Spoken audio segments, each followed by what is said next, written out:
Assalamu alaikum urmatlı bizim kanalın görüşçüleri, fermerler, kutmandoo günüңүздөр менен. Bugün biz sizlerge satıla turgan asıl tukum 2 baş Aberrin Angus bukasyny görsötüp berебиз. Andan keyin могул жерде бирди тууган швиц кунажын görsötüp беребиз. Мына ушул үчөөсү сатылат. Буканын бирөөсүн сыртка алып чыкты, бирөөсү короодо. Анысын алып чыгыш кыйын болгондуктан мына биринчисин алып чыкты. Азыр анында кирип ичинен жеринен турган жеринен көрсөтүп беребиз. Кимде ким мына ушундай аңгус издегендер болсо келиңиздер.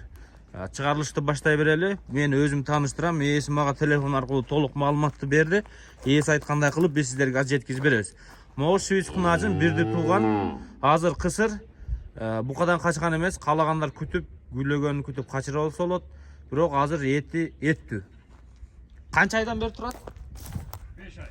5 айдан бeri мына ушул короодо турат экен. Кыш киргенден бери экен да. Ноябрда мына ушул сарайга кириптир. Эми өттө мооларда эттүү болбосо дагы ортодон жогору. Күлөш да мүмкүн. Жаз келди күлөсө керек эми, жаз келди. Эми күлөй турган мезгили келсе керек. Мына ушул швиц кунажын бирди тууган. Мына болсо, мына Aberrin Angus букасы, булардын происхождениясы. Булар Казакстандан алдыңкы асыл тукум аңгус фермалардан алынган экен. Булар 2019 жылы келгенде келип букаларга уйларга секирип иштеп жүргөн жайлоого чыккан жайлоого. Суу самурда жүрүп келген экен. Так, азыркы абалы түшүндүрө элем. Азыр мунун тирүү салмагы 1 тонна 200 килограмм экен туугандар. Тонна 200 дейт. Азыр булар уйга секиреби, секирбейби? Секиртишин артатыш керек, а? Атак иштеп жүргөн. Өзү иштеп жүргөндө жайлоого чыгып жүргөн. Азыр бул откормочный состояниеде да? Канча ай багылды? 5 ай. 5 ай багылды, Азыр этең жеткен мезгилде же дагы семиреби? Уже жетти дейт. Бүт жеттир. Мына тонна 200 Aberrin Angus букалары. Тонна 200 эсептеп коюңуздар. Тонна 200 бул деген оңой эмес. Тонна 200. Муну шеригини кирип көрсөтөбүз. Колго жобош экен туугандар мына. Машалла. Муну эми арыктатып уйга секиртесиздерби, алып уруктугуну басасыздарбы? Эми булардын происхождениясын эсинен да чалып турсаңыздар болот. Казакстандын алдыңкы аңгус фермаларынан келген дейт. Ошодон бери колдо жүрүп иштетилген бука экен туугандар. Учурда бул буканын жашы 4 жаш, 4 жаштагы бука экен туугандар. Мына кунажынга кайталы. Мындан кийин мына аңгустун шеригин алып кирип беребиз. Алып кирип көрсөтөбүз. Бул кунажын.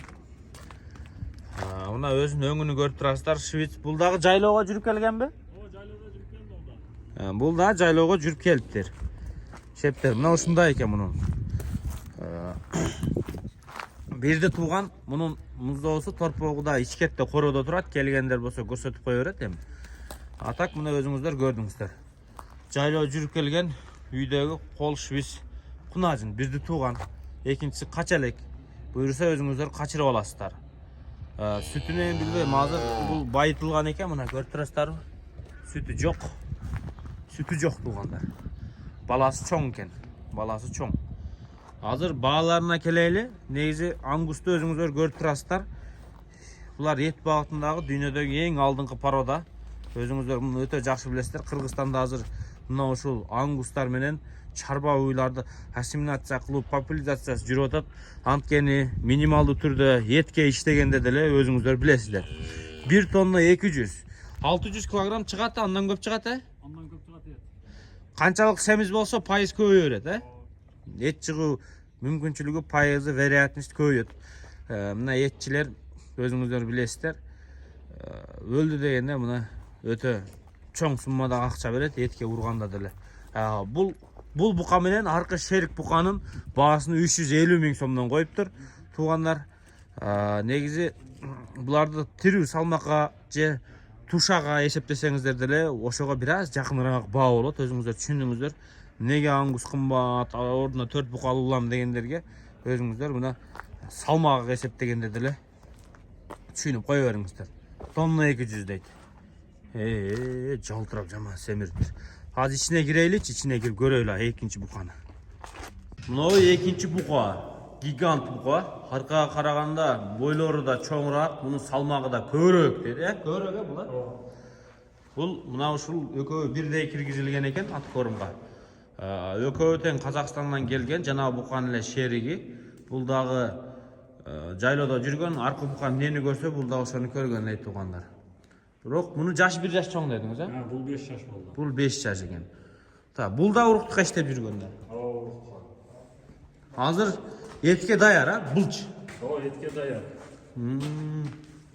Караңыздар, буканын жаман толуп турат, жып-жылмоо. Эми мына ушул букалар сатыкка коюлуптур. Мына муну кааласа этке алсаңыздар болот, кааласаңыздар уруктукка. Кыскасы кайсы вариантта издесеңиздер, кээ бирлерге бар. Мисалы үчүн бир кишини тартканмын. Ого өйдөдө бир айылда 60-70 уyu бар экен, жылда ушундай чоң аңгус тап келип коюп жүрөт экен, жайлоодо өз жүрүп өзү качырып жүрөт экен, уйлардычы, үйүрү мененчи. Аларга бирок иштеген аңгус керек болот экен. Жайлоого чыгып жүргөн, жыл сайын бука алмаштырып турат экен. Ошол сыңары эле 2 жылда бир. Рабочий аңгус букалар керек болот, кээ бирлерге жашы чоң, семиз болсо да арыктатып алам деп, кээ бирлерге этке, кээ бирлер жок, асылдандырып алам деп, уруктугун алышы мүмкүн лабораторияга. Ошол сыңары эми кимде ким жактырган болсо өзүңүздөр чалып байланышасыздар. Мына ушул экинчи бука бери өткөрүп коюңчу. Бурун. Ары өтсүн. Мына. Ого, гигант. Эми мына ушул букалардын баасын айтайлы. Тиги бука менен бул буканын баасыны 350 миң сомдон тураптыр. Жана айттык элек анысыны дагы 350 миң сом туугандар. Тиги швиц кунажындыкы 100 миң сом, 120? 120 миң сом екен тиги швистики. Мына туугандар.